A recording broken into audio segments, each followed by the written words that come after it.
Welcome. Welcome to the Radio Toons podcast, guys. How's it going? It's going great, man.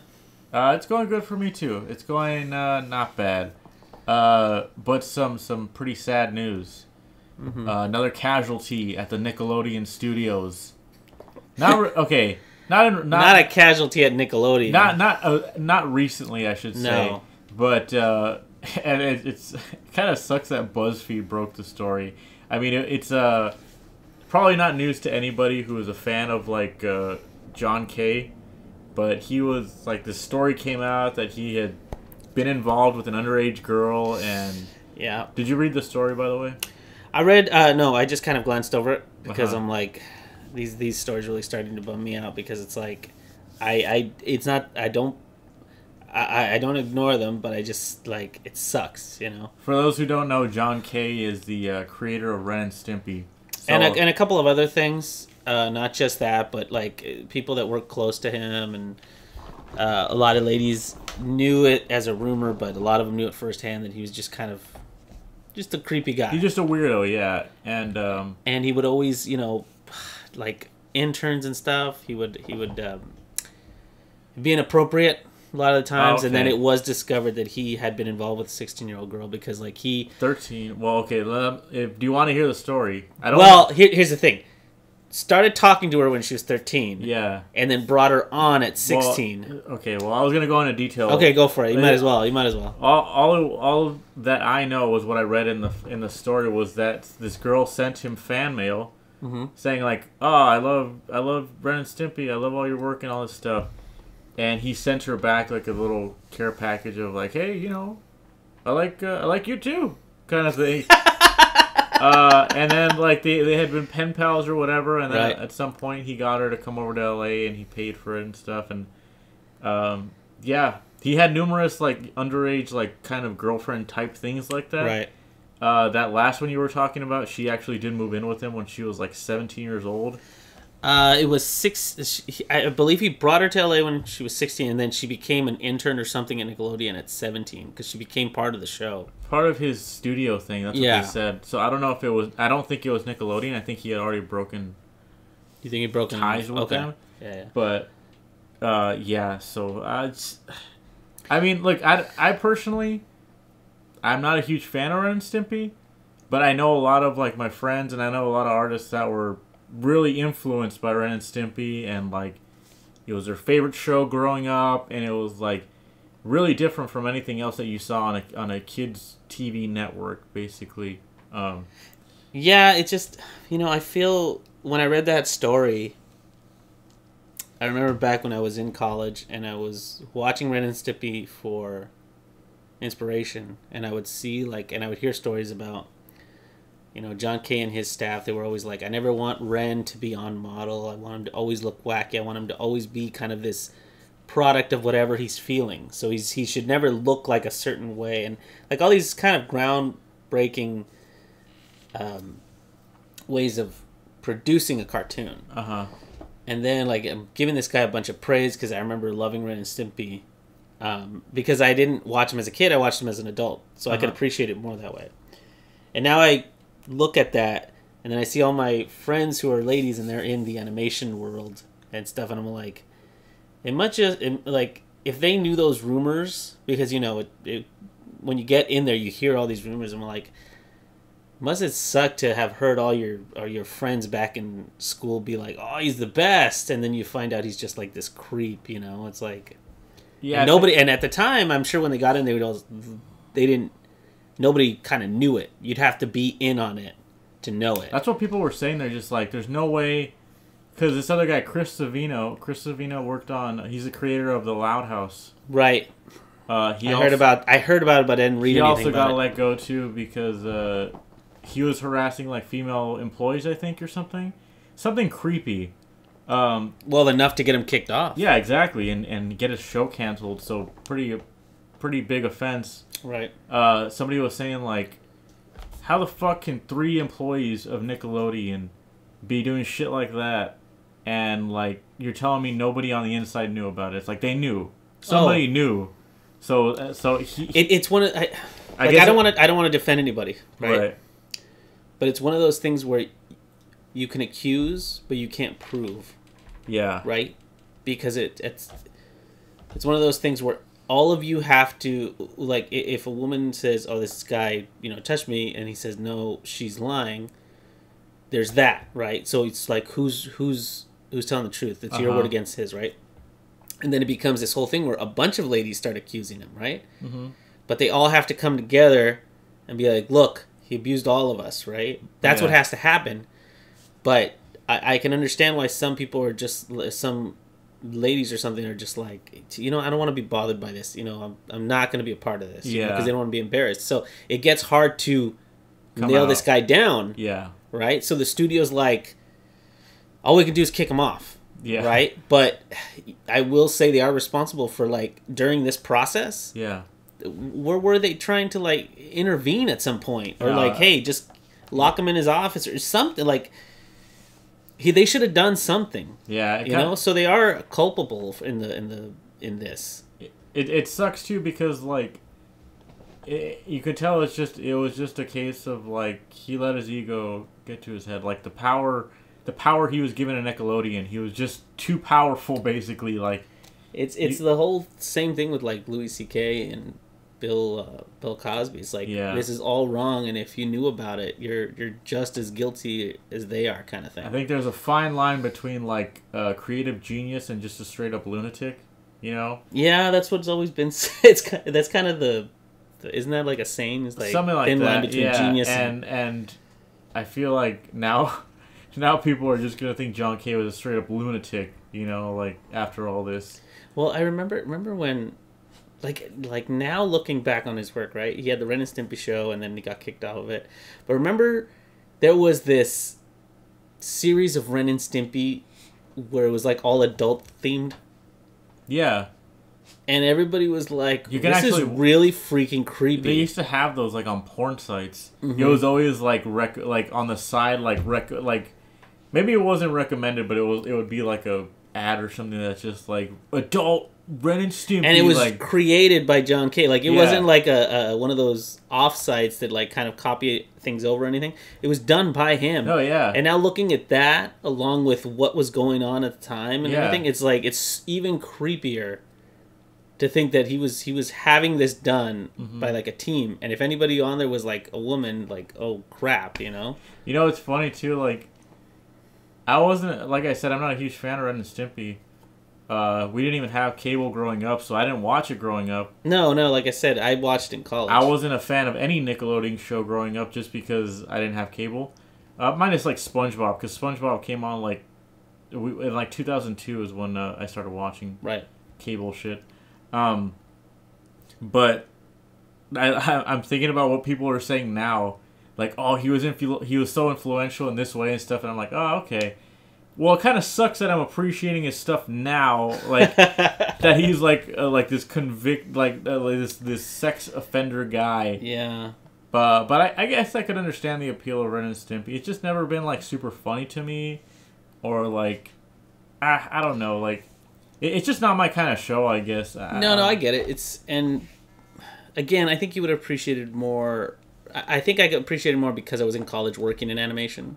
You can appreciate things as you find out how they're made, and as you're working towards that, you could appreciate the choices that are made and everything. I think it's just because it was a little too crass for me. Like, something about, like, I mean, the original cartoons aren't crass. They're gross. They're not. I wouldn't say they're, like, because they can't drop any. They always got some kind of gross shit. Yeah, like, it's like either like a close up of a booger or like their pits or something. I don't know. Like, it was definitely a gross show. I'm not so much like this anymore, but when I was a kid, especially, I kind of felt like clean comedy was, like, a lot harder to do. It is. So, like, whenever I would see, like, South Park or, like, even like Family Guy to some extent, like, I like those shows, but well, I haven't seen South Park very much, but, like, I always found that, like, shows like maybe like Animaniacs, I was like, if you can make people laugh without having to use, like, the gimmick of shock value or like being vulgar, I'm like, that's something fucking, like, real, like, I think so.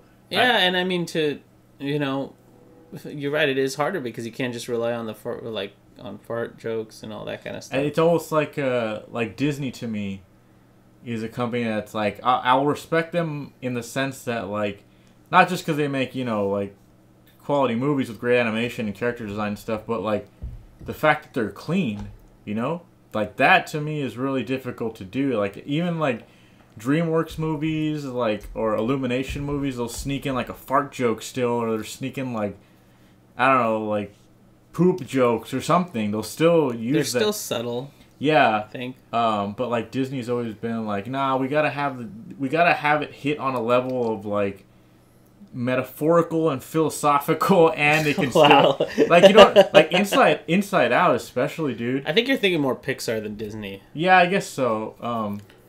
But or even like my example for like music would be like the Beatles. Mm-hmm.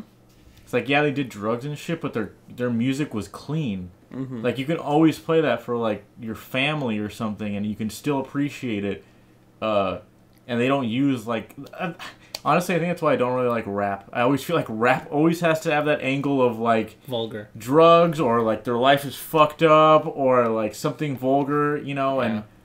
And the Beatles is just like the complete opposite of that, I don't know. Mm-hmm. Almost like, okay, Nintendo too. Nintendo is like a company that like all of their fucking hard-hitting franchises are all family friendly. are just like family friendly, good fucking character designs, like vivid colors, like just great game design, like they don't have to rely on gore. They don't have to rely on like shock value or anything like that. It's just like I don't know. Ironically, like Conquer is one of my favorite games of all time. But I think it's because it's a marriage of the two. It is vulgar and it is crass. Uh-huh. But the presentation is very clean. Yeah, and there's something about that contrast, and as a kid especially, it was so outside my comfort zone. I would have never played that game if it wasn't like cartoony and stuff like that. But yeah, well, that's pretty much all I wanted to say about Nickelodeon. Cause John K. Yeah. Yeah. Well, we hope he gets what he deserves because that's He's like not, it was sad because a lot of my friends who again are in animation, Uh-huh. they posted things like this scumbag deserves to be in jail, and I was like, it's one of the first times, like with all the stuff that's been going on politically and everything, I don't tend to post things about it. Uh-huh. But this one in particular, I was like, you know what? Well said. And, yeah, I know. I noticed that you never post anything on Facebook really, but you were sharing. Well, that. not that's political, and especially like a headline thing, because I try not to get influenced by just reading a headline, because unfortunately anything you read in a headline format is there to shock you. It's clickbait. Essentially, it's there to elicit an emotion. So you have to go in and read it and then decide for yourself. But some of these things are just clean cut. Like this kind of thing is just clean cut. He was a creep and he really deserves to be in jail. Dang. Hard words. No, I'm not defending him. I'm just kind of like removed from this topic a bit because I wasn't influenced by him or anything like that. Yeah. But in lighter news, we've been playing Far Cry 5. Yeah, we've been playing Far Cry 5, and ironically, we've been playing on the PlayStation. Uh-huh. Why is like that ironic? It's ironic because you and me, like, I was like, you know what?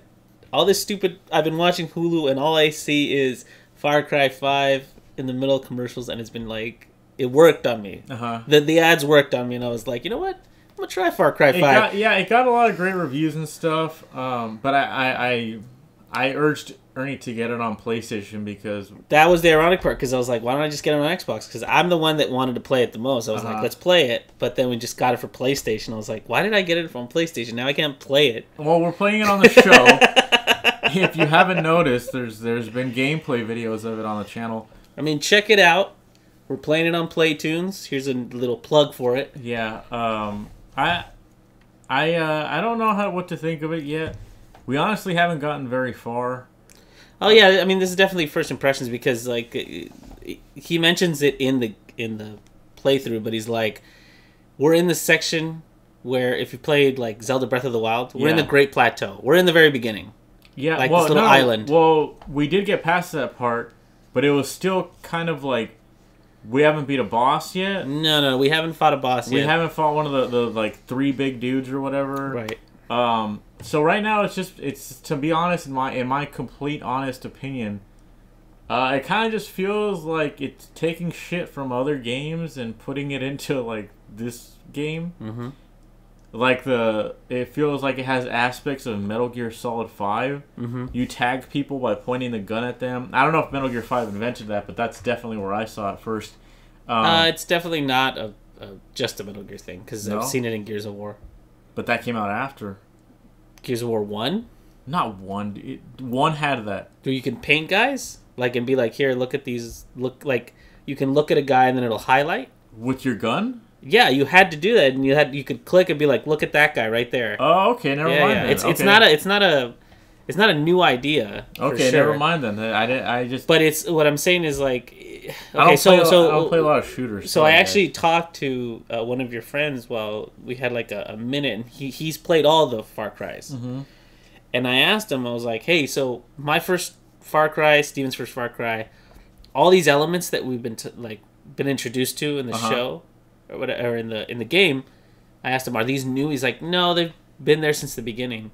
And I asked him, so like, what's exactly new? He's like, well, they've flushed it all out, so it's like they've got it down to a fine, like a, you know, like in Metal Gear Solid 1, you know, the sneaking part and all that stuff is a little janky.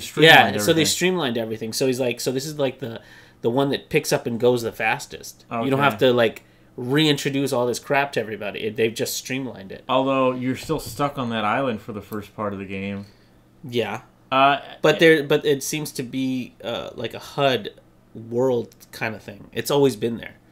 You know what I'm saying? Like it's always been this open world. It's always been, this is your home base. Now go out from there, kind of thing. Sure, yeah. I guess so. All I can really say is that it's a fucking shooter. Like, I'm not like super in love with the story or like any of the characters really. Mm-hmm. But I mean, so I don't know. Like I said, this is first impressions, you know. But it seems alright so far. We're having fun with it. Ernie seems to like it. I mean, I'm as a person who plays his fair share of first-person shooters and hasn't played one in, I don't know, a couple months. Because I've been like, I played Doom on the Switch, but it was okay. I gotta say, I like this one so much because it combines open world with FPS, and the FPS is good enough that I can have a lot of fun in it. You know what I mean? Like it's not super complicated. It's not like hold 5 things at once. It's not like make sure you can upgrade all your weapons with different scopes and blah blah blah and all this stuff. It's just really basic FPS, and what you're doing more is exploring the world. It's funny because you compared it to Fallout in our playthrough. You compared it to Fallout, and as I was playing, I was like, I kind of just want a new Fallout now. I don't even know. I don't even know if I want to play this game right now. I just want a new Fallout, you know. And but it's faster than Fallout. It's much faster than Fallout. There's a urgency to it. But I like VATS. I understand you like VATS. That's the RPG element. That's what makes it not a fucking shooter. But granted, in Fallout 4, you could just shoot stuff. Mm-hmm. You could actually snipe in that game. The shooting in Fallout 3 was really bad, but yeah, it was really bad. But the thing I like about this is, like I said, the sense of urgency. Because like while we were playing, it was also parts where like if you got on the road, they would spot you. You know, so if you drove a car, they'd spot you and then they'd run after you. Like Fallout 4, especially, it was like I would have met somebody maybe like 5 minutes into a walk. Mm-hmm. You know, like I'm walking from point A to point B, and you know I'm in my power armor, I'm chugging along, and all of a sudden somebody shows up out of nowhere, and you could see them in the distance, and you can start planning your attack and everything. Fallout 5 is like they come out of nowhere, or like you get, or oh damn, a cougar. Or a grizzly bear, or like this guy showed up in a truck, and like there's such a, I don't want to call it random encounters because it doesn't really feel like that. It feels like these guys are all over the island all the time. Mm-hmm. So I like that there's more urgency. Like if you never run out of ammo because there's no end to the amount of guys who will just show up and just decide to stand there while I shoot them in the face. The graphics are really good. Yeah. You were commenting on that the entire time. Yeah, the graphics are really nice. It's cool to see like a game that actually shows off like the potential of like a console. You know, I get it. I get why people buy these games. Don't get me wrong. Like, and I mean the part where you kind of build up your army and you kind of colonize certain areas. That's a really cool feature. I like that. I do appreciate that, especially like since I played Assassin's Creed before. I like that. I guess that's my point. Is that like it borrows so many things from other games, and it seems like it follows a lot of trends nowadays. It just feels kind of like homogenized to me. Like it doesn't feel like super original. But it's a fucking decent game, I guess, for what it is. It's definitely not original. Yeah. But what I will say is whatever it has borrowed, it's done very well. Because it takes the best elements of those things. Yeah. And made it so that I can feel like I'm having a lot of fun playing it. But I don't feel like there's a lot of problems with a lot of games is that you feel overpowered in a game. Yeah. You know, this one doesn't feel like that. It feels like I don't know. To me, it feels like it kind of does. Every time I go, well, no. Like here's a perfect example. In one of the playthroughs, you feel like you try to play the game like Rambo and just go out there shooting, and I succeed. And you die twice, like right away. When? I'll have to watch that. We'll watch the episodes, everybody. Yeah, you know what I'm talking about. We'll see. And then you gave me the control, and I tried to be sneaky and be a little more conservative with how I played, and then I got to the part I was supposed to get to. And I feel like I'm not super overpowered. You know, I feel like I'm getting by like scraping some weapons, you know, going into convenience stores and robbing the place and all that kind of stuff. I don't know. I'm liking it so far, for sure. It just feels like the type of game where you're going to go back and play it in 10 years, and you're going to say, I know exactly what year this game was made in because of all the shit that's going on. Like, give me an example of that kind of game. I was playing Shadow Warrior the other day, and I said, "Oh my gosh, and I really, said, Steve?" And I said, "That's besides the point. It was free actually on Humble Bundle. I played it too. I said I know exactly when this fucking game was made, and I guessed it. I guessed 2006. I don't know if I was correct actually, but I guessed, and I think I got within like 5 years of its release. I'm not sure actually, but I was like, this was the time when every enemy had rage. Yeah. So like you would shoot somebody for a little bit, and then they would go rage mode, and they would turn gold, and you couldn't hit them or something because the DMC reboot had that same shit where it's like, oh, okay, when they're gold, they're in rage mode. You can't hit them when they're in rage mode. So I was like, oh, okay, got it. Cool, I guess. Like you saw this somewhere else and thought, hey, let's steal that and just use that. Like whatever, I guess. By the way, I played that game too, and what really called to me was the fact that it's essentially, if you guys have never played Shadow Warrior, it's essentially Duke Nukem, but with a sword. With a sword, because you play. Was he Japanese or Korean? Yeah, he was like Japanese or something. Yeah, so it's like he has all the one-liners and it's all crass, and they talk about they're super crass in it. You know, he talks about his sword being super long, that kind of stuff. Yeah, and it's a really like the first 2 levels are very fun because they're still introducing stuff. But by I quit right around the time that you quit because it became just super repetitive. Well, that's what I'm saying. The game nowadays. So like Far Cry 5, I don't think it'll age well. You don't think so? Because of something like that, you're gonna get to a point in the game and you're gonna say, I've been doing the same shit the whole fucking game and it hasn't changed, so I'm good, you know. But that's just me. I mean, it's for what it is. Like I understand that these titles come out pretty frequently. Yeah, I get it. I mean, and you know what? I think we benefited from the fact that this is the first one we played. Yeah. I get it. Like my friend Michael was telling me, like, go play part 3. That game is the best one. And I don't know, like, there have been some stinkers according to him, though. He was like, Primal sucks and 4 sucks. Yeah, he said Primal was not good. But this is my point: is that like, am I gonna go back and play part 3 and feel like, this didn't age well, or like it doesn't have like these up-to-date shooter mechanics, so I'm not gonna feel like this is a good game right off the bat or something, you know? Like, well, I will say this. What? I've played a lot of Assassin's Creed. I've played 1, 2, Brotherhood, 3, and a little bit of Black Flag. And I go back to play the first one, and I'm like, this game is awful. The first one? The first one. Yeah. Because here's the thing. If I'm going to play one, I feel like I got to play the best version of this. And the best version of that is like Brotherhood. That's my point. But I think that's what we're experiencing. I think we're experiencing the best version of this game. Yeah. Because it's not necessarily the case with every game. No. Like, Metal Gear Solid 3, for instance, I think is one of the best ones. Yeah. And it's not necessarily the best version of the game, because Part 4 was like a case of where you're overpowered. You can be overpowered throughout the whole game. In Metal Gear Solid 4, our nephew, went through the game buying weapons from Drebin and killing everybody with explosives, not being sneaky at all. Right. Which I suppose you don't really have to be like that in Part 5 either, but in my head I'm thinking like, okay, this game was like, I'm not going to say poorly designed, but I think the design decision was like, give the player more freedom. Like, oh, okay, to play it how he wants. Yeah, like these are newer players coming to this game.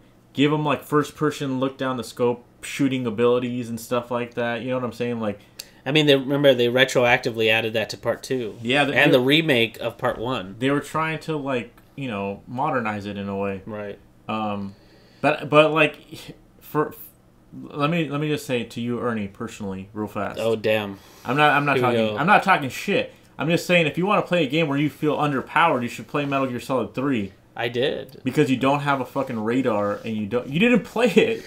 You played like 5 seconds, and I guess you thought there was too much green or something because you shut it off. Okay, so if anybody doesn't know, Part 3 is Snake Eater. It's the one where you're in the jungle. Everyone and it's knows. Everyone knows, it's 20 years before Snake is Snake. You're playing essentially as Big Boss. In the 70s, yeah. In the 70s. So you're stripped down, you only got a little radio, and then you got a little cyanide cap so you kill yourself. Yeah. I played up until you encounter, what's his name? Ocelot? Ocelot for the first time. And I can't even remember what I did. But I felt like that game was unnecessarily hard. Yeah, right in the beginning of the game, I felt like I couldn't even get past the first section. Okay, so you want like a good middle ground then? Well, listen, Metal Gear Solid 1 and Metal Gear Solid 2. The first part was hard, but not so hard where I was just like, oh my gosh, I don't want to play this anymore kind of thing. Sure. Like there was you start out Metal Gear Solid with no weapons, and you just got to sneak into the elevator. That's all you got to do. Yeah. Right? But it's like, in Snake Eater, I couldn't even get past them, because as soon as I would step in the leaves or anything, it would make a sound, and they'd be like, who's that? Yeah. And automatically you're caught. I'm like, God damn, I can't... I understand that this is the third one, but give me some, some semblance of, I'm doing okay up until this point. I think, maybe this is just me, but like when I was a lot younger too, I used to have more patience for that kind of stuff. Mm-hmm. And I think it's because like when you play harder games like that, they really force you to learn something. They really force you to learn a skill that is otherwise useless in any other aspect of your life. It's otherwise useless, but in this game, it's like a skill that you have to learn. You know what I'm saying? Like, if in Metal Gear, it's like sneaking, getting good at sneaking. But like Devil May Cry 3, it's like you have to learn how to combo, you have to learn how to dodge correctly. You really need to learn how to juggle in that game, because goddamn, like things that like you'll never use outside of the game. Right. But once you get good at it, it's so satisfying to actually beat something. Like I said this before, I don't know if it was on the podcast or on when we were playing Bayonetta, but it's like when you have to play a boss so many times. And you really learn like the intricacies of like his movement and stuff. Mm-hmm. Once you finally beat him, you are just like, fuck, yes, like that feels so good. I finally beat this guy, you know. Right. I don't know. I like that feeling, and I think games that are harder like reward you in that way. Sure. But I will say that I haven't beat Bloodborne yet, and I don't think Bloodborne's a bad game. I really liked it. I really liked how it looked and the character designs and stuff. But I see so many people play that game and they're just like, oh yeah, I cheesed my way through this boss. I just stood at like a gate and he got stuck and I like shot him with arrows, and I'm like, okay, that kind of defeats the purpose of the game, doesn't like. People like praise this game for like good game design. It's like what would be the point of me playing it like that? Basically, is what I'm trying to say. I get you. Because it's like you're cheating yourself out of the experience. Yeah, but But here's the thing I'll say then. Yeah, let's go back. Like, we went off on a tangent there for a bit. Yeah, in terms of Far Cry 5, I think since we're playing the best version of this game, I'm getting the experience that they were trying to give us in, I guess, part 3 or 4 or whatever. Yeah. So, because of that, I'm getting really good impression of the game. I don't think I should go back and play something because it's obviously going to be an inferior version of it. Yeah. And there's no, aside from the scenery change, which I is what I understand to be the biggest change between the games, is the scenery. Okay. It feels like I'm just going to be playing an inferior version. So there's no reason to go back. Like, in terms of Metal Gear, yeah, you go from 3 in the jungle, stripped almost naked, to a war zone in 4. Yeah. To Ground Zero, where you're back to like your old school sneaking. Like ironically, I really enjoyed Ground Zero. I played the crap out of it. Yeah. Even though it's like a $20 demo essentially. But I loved playing that game because it felt like old school Metal Gear Solid. Okay. Just like sneaking around, taking guys out, completing these specific missions, and being dope enough at sneaking to just be able to do this as fast as possible. So let me ask you this real fast then. Okay. Would you play Metal Gear 3 if it had Phantom Pain controls? If it was made in the Fox engine, basically? I don't know if it's the Fox engine. I think it's literally the setting because the jungle didn't. It's the jungle that I didn't like because there was too much. Like Metal Gear Solid's always felt like a because it's been a sneaking game for so long. I've always felt it's at home when you're in some sort of confined space, if that makes sense. Because like you are in confined spaces, but you just not really. But I understand, because like the whole thing's a jungle, and the only reason you don't get from section to section is because, there's a ridge here. And Snake can't climb over the ridge because there's mud. So you got to go through these specific little valleys for him.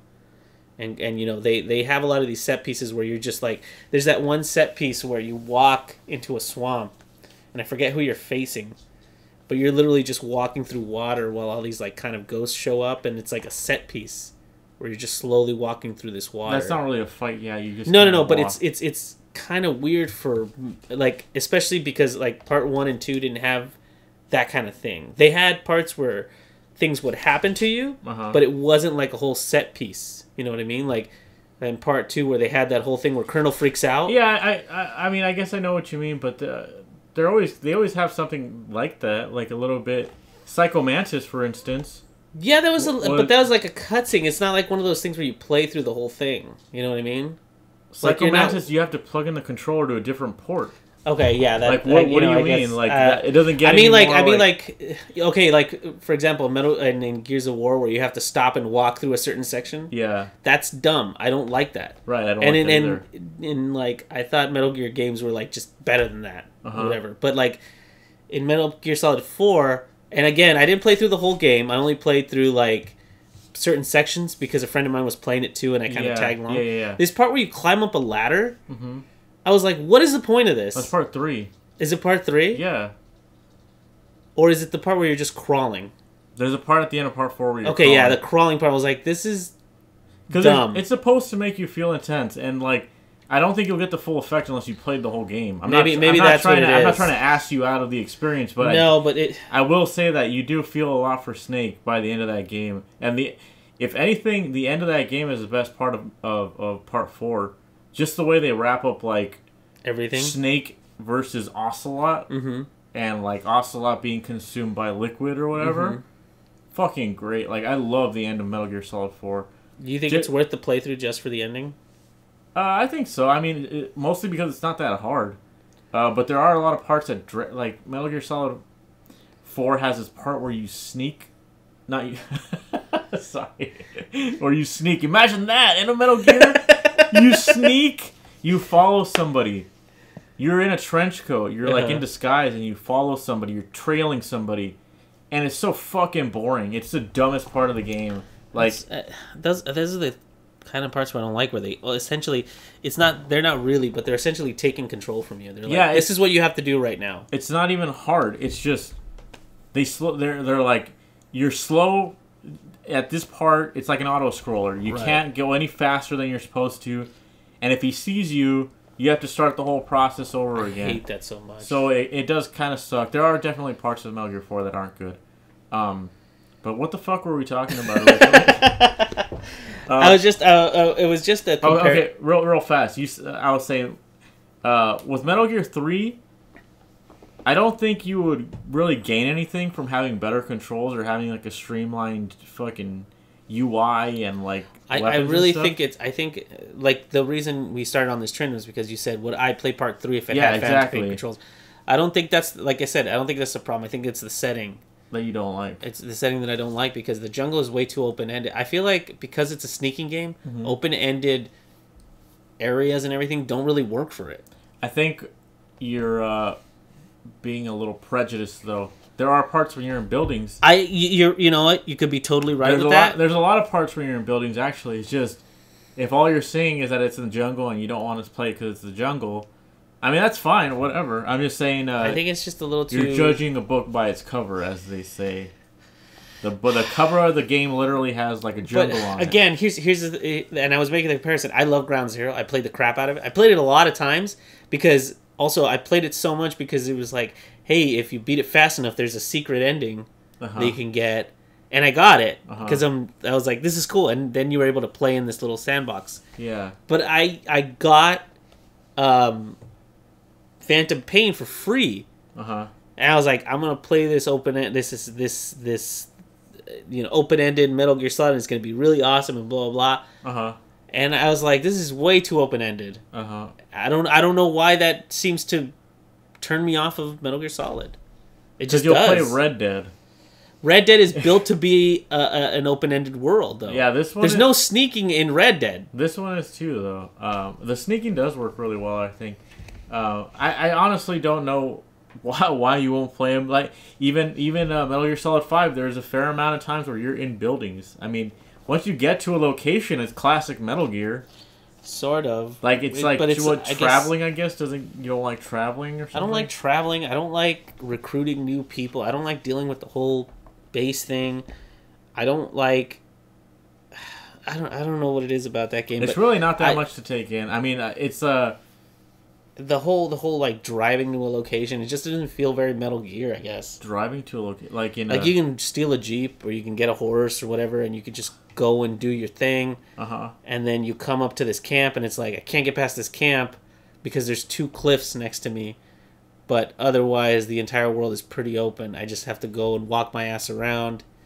That'd be fine. Don't like. I felt that was really bothersome. For it was like, I just need to get to the other side of this. And there's these guys with a mortar here. And I've taken these guys out 1,000,000 times already. And I have to take them out again to get through here. Oh, I see what you're saying. You know, that started weighing on me because I was like, I've killed these guys so many times.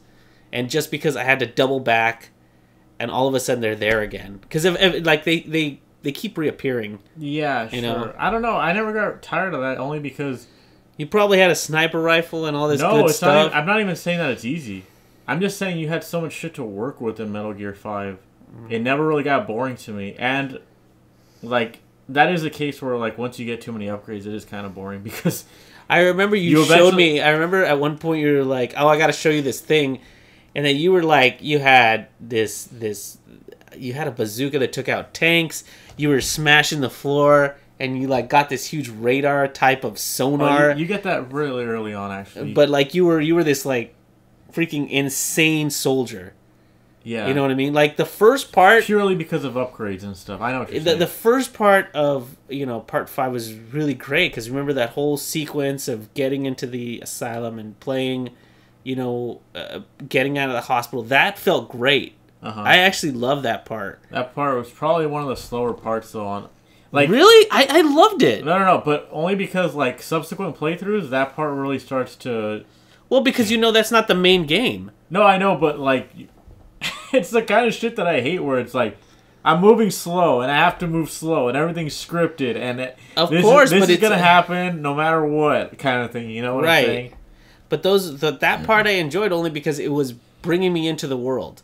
Yeah, right? Sure. So in the very beginning, if I haven't gotten controls, yeah, and you show me that this is the world I'm working with, I accept it at first. Okay. Right? So it's like my legs are weak, so you got to crawl everywhere.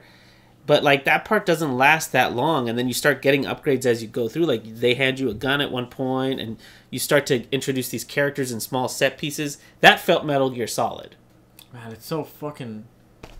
It's such a shame, dude. Because like I really love that game, but that part in particular. No. So much potential there that was like untapped because Kojima couldn't like properly finish the game, and the like all this weird shit. Like I'm not gonna get into spoilers or anything, but. It's just a shame that he didn't get to make the game he wanted, basically. No, I understand, but it's like one of the things that I remember you telling me was that Part 3, wasn't it like Part 3 was supposed to be the last game? That's his best game by far.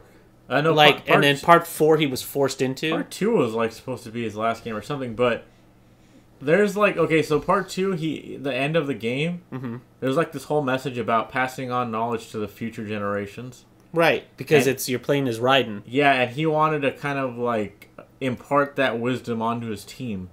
Because I was like, he was saying like, I know they're gonna make me make a Part 3. I don't want to do it. So please do this for me, and do it well, basically. Right. And they started making Part 3, and lo and behold, Kojima was like, I don't like it. You're fucking it up. All right, give me the controls back. Give me my game back. You guys are fucking it up. And then Part 3 like did amazing. Everyone was saying how it was like perfect at the time. They're like, now you're gonna do Part 4.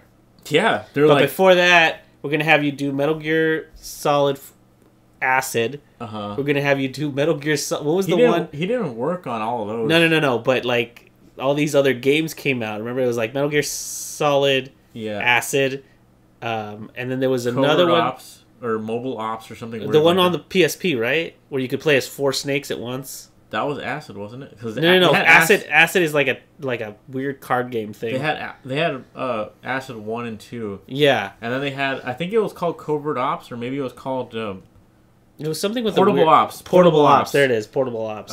They had that one, yeah, and then they had Peace Walker. Peace Walker is fucking great. If you've played Part 3, I would really suggest you play Peace Walker because that's a great fucking game. It's very like limited. Is Peace Walker the other one that's on PSP? Yeah. Okay. Okay, so you know what? I think that Peace Walker came out first, and Covert Op was the multiplayer version of that game. Oh, something like that. Yeah. Yeah. But just because like they reuse a lot of assets because it's a PSP game, I get that. Right. You're going back and forth a lot to the same levels, but the story's fucking great. If you're there for the story, which you probably are for Metal Gear games, of course you are. The story's great, and the bosses are cool. Like fuck, like I don't know. For a PSP game, I was like, I'm blown away. Like this is pretty great. But yeah, I don't know how we got on the topic of Metal Gear. I don't know, but it all of a sudden gave the Metal Gear podcast. Yeah, Metal Gear Cast. And by the way, there's a new one coming out or is out. The Metal Gear Solid Survival. It already came out and it did pretty bad. Kojima's not a part of it, so everybody was like, "Fuck this game." Right, but like what?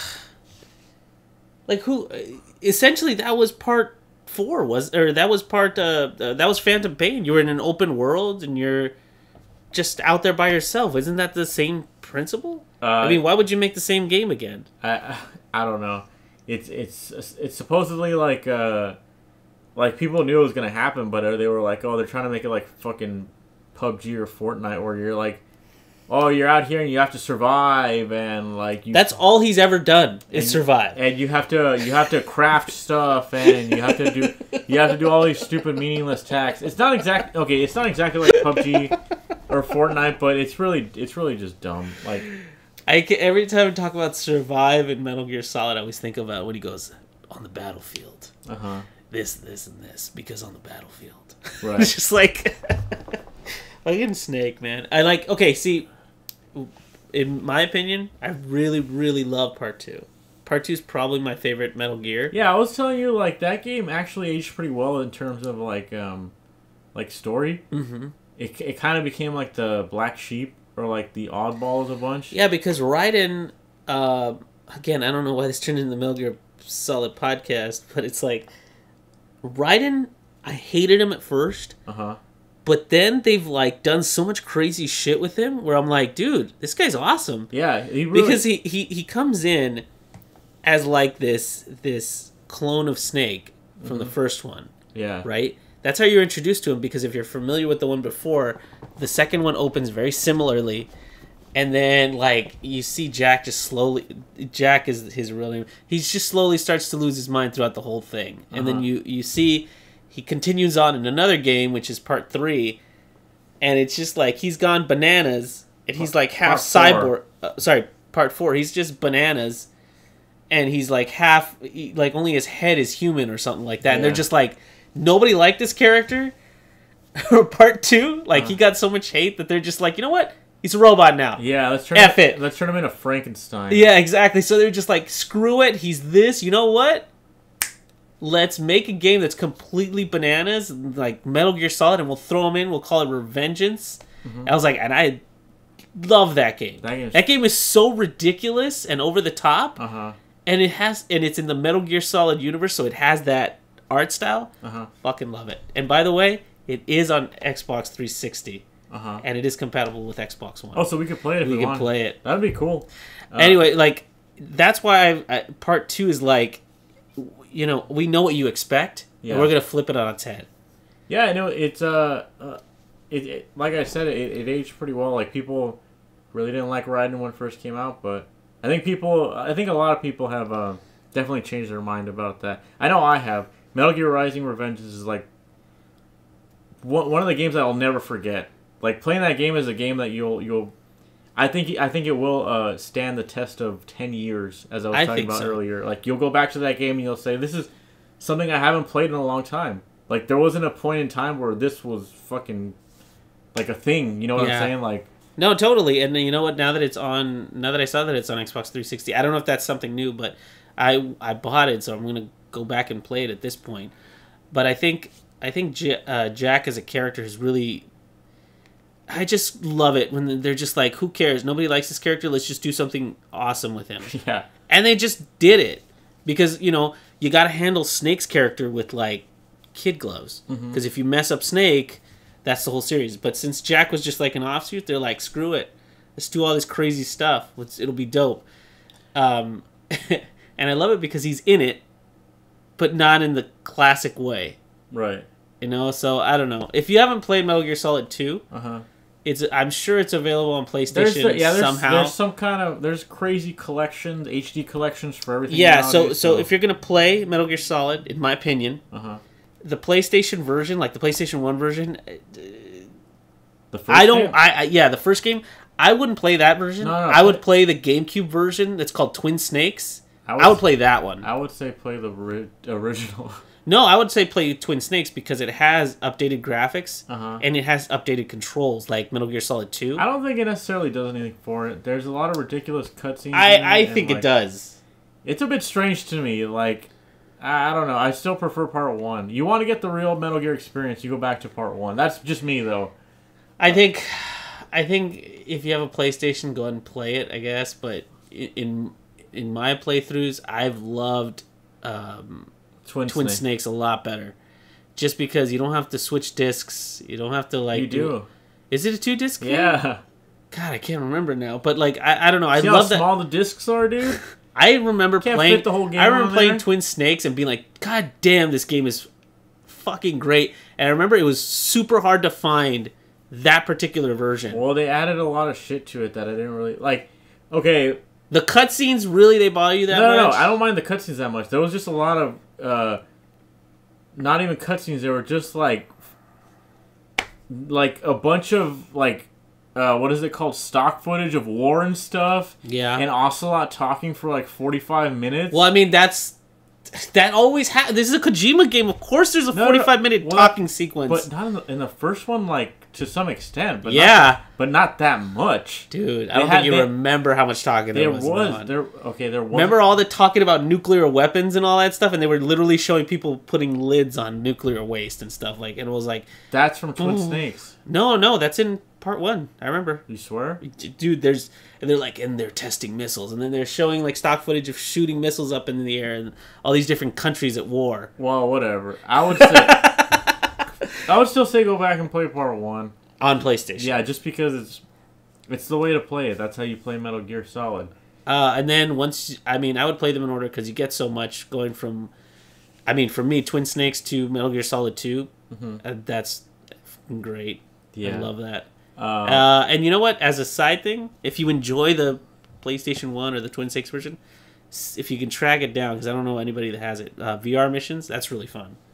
I think VR missions is a lot of fun. Yeah. I remember throwing that on when I only had like a couple minutes and then just playing through that. I loved it. No, yeah, more of the same. If you like Part 1, it's more of the same. Well, it's just like it's given to you in little nuggets. Yeah. So it's like, hey, complete this thing. Sneak it's all DLC, but it's a full-blown disc. You know what I'm saying? Like if that was released nowadays, it would just be DLC. Just be DLC. No, yeah. I get it. But skip all the PlayStation portable ones, in my opinion. Steven seems to think Peace Walker is good. Yeah, for sure, dude. Peace Walker is good. I think, didn't they release it on... That's how I played it on PlayStation 3, yeah. Yeah, they released it there. Steven's favorite is... Part 3. Part 3. I haven't played it on 3DS, and it fucking sucked on 3DS. Dude. Everybody told me, like, I got it. I bought it for that system thinking, you know what? I'm going to give it another chance. And I bought it, brand new. Played it for 2 seconds, and I was like, nope. And I gave it to Steven. The controls are really bad on 3DS. But it didn't stop me from beating the game twice on hard, so I don't know. I like the game. On the 3DS? Yeah. Wow. You're a better man than I am. God damn. Well, anyway, what are your closing thoughts, or any of the final thoughts? Well, John K. can rot in hell. Okay, yeah. Sure. Far Cry, really enjoying it. Okay. Up to this point, I think the furthest we got is we colonized somewhere, but so far I'm having fun, which is the only criteria for a video game to me. Is like, if I'm having fun, great game. Let me just say, maybe it won't happen, but I feel like this game's going to go down in price pretty fast. You think so? Not because it's bad, just because I feel like it gets the most sales right at the beginning when everyone's playing it. Everyone wants to play the hip happening new game. If it goes on sale for like $30, it's like, okay, give it a shot. But as of right now, I would say it's pretty whatever. It's kind of bland to me. I think that it's going to go the same route as GTA 5, where it's going to be the newest iteration of this game that everybody loves to play. Because it's like it's going to have that weird thing where people are going to mod it. There's going to be tons of DLC for it, and it's going to do that like... I would say sure. But I feel like you can't compare anything to Grand Theft Auto because that is just the lowest common denominator. Like, everyone likes Metal Gear. Everyone likes Grand Theft Auto. Like, kids are playing it. It's online. That game will never be fucking lower than $60. Like, it has... The lowest I've ever seen it go is $30. That's the lowest I've ever seen it go. And that game got released like fucking 7 years ago or something. It's ridiculous. Huh. I'm trying to think if on Steam I got it for it dropped below 20. I think, but anyway, that's what I think. I think it'll go the same way as GTA. I think it'll be, but as far as Metal Gear Solid goes, the series, it's a great series because it's always done enough for me where I've always been interested in hype for its release. Although I can't say I played Part 4 and didn't complete Part 5, but they've always done enough where I've bought it. You played the first 2, right? I played the first 3. Right. None of the PlayStation ones. What do you mean PlayStation ones? They're all on PlayStation. No, I played Part 2 on Xbox. What? Yeah, I played because it came out as Substance, like Metal Gear Solid 2 Substance, I think it was called.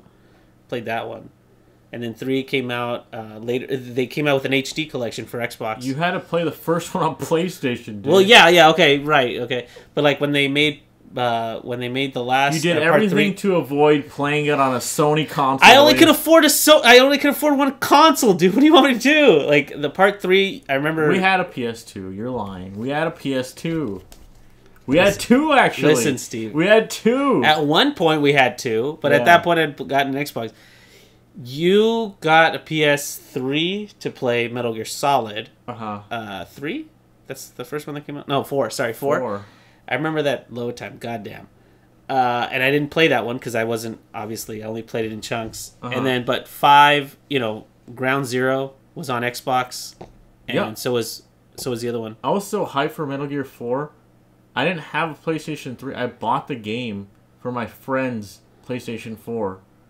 My friend Nico had a PlayStation 4 like right when it came out, and I was like, let me just buy this game and we'll play it together because I want to play this game so fucking bad. God. It didn't disappoint. I really loved Part 4 when it came out. I just remember when you played that game, all I saw was every time I showed up, Snake was always on the floor, and you could see right up his ass. Oh yeah, that was you were always crawling on your belly in that game. Everyone thinks this does not look fun. Everyone thinks the fan service is just there for the boys. It's for the no ladies. There's some for the ladies. He's a silver fox, or for the boys. However, whatever. I would say play Revengeance because if you haven't played it, you're doing yourself a huge disservice. I think it's a fun game. It's a fast-paced game, and it's one of those things where the gimmick in it is. It's not too much and it's not too little. Yeah. You know what? Let me say this. Before we end the podcast, I just feel a little bit sorry for Revengeance because I feel like that game came out right before like Dark Souls and Bloodborne came out. Right. And right now, like at the height of those games' popularity, people were starting to appreciate like good combat. And people were like, okay, if everyone else is playing this game with great combat, let me play and let me try and, let me see what all the fuss is about. If Metal Gear Rising had gotten that attention, I think it would have done so much better. Yeah, I think so too. Because as of right now, I only know like you and like one other person that played that game, which is like, that makes me so sad because I fucking love that game so much. Yeah, well, if you find it, it's on Xbox as one of the backwards compatible games, and it's cheap. Yeah, it's not super expensive, and it's worth at least the first playthrough because, oh man! But once you like, it's there's no like upgrades in that game really. There is. So much so that you become like godlike in that game. Maybe No, not. But like, you're so dope in that game because at the end of the game you're just so good at the game. That you can go back to the first part and just be like, oh my gosh, I'm just going to rip through these guys. Those are the best types of games. And that's why that game, like, to me, has a lot of replay value. It's like an arcade game, It's like you're learning a skill, and once you get really good at it, it becomes so satisfying to it's like it's got that arcade feel where look at how dope I am now where I can just destroy everybody in the first level. I'm just like, ugh. And it's so over the top. Yeah. I love it. So over the top. Anyway, go play that. That's my game of the week. Yeah. Go play Revengeance. Ernie's game of the week. Metal Gear Rising. Is there gonna be a title card? Or no, I'm not doing game of the week. I'm not doing Eddie. I'm gonna give it 5 bags of popcorn. There you go. That does it for this week, guys. See you next week. See you next week, guys.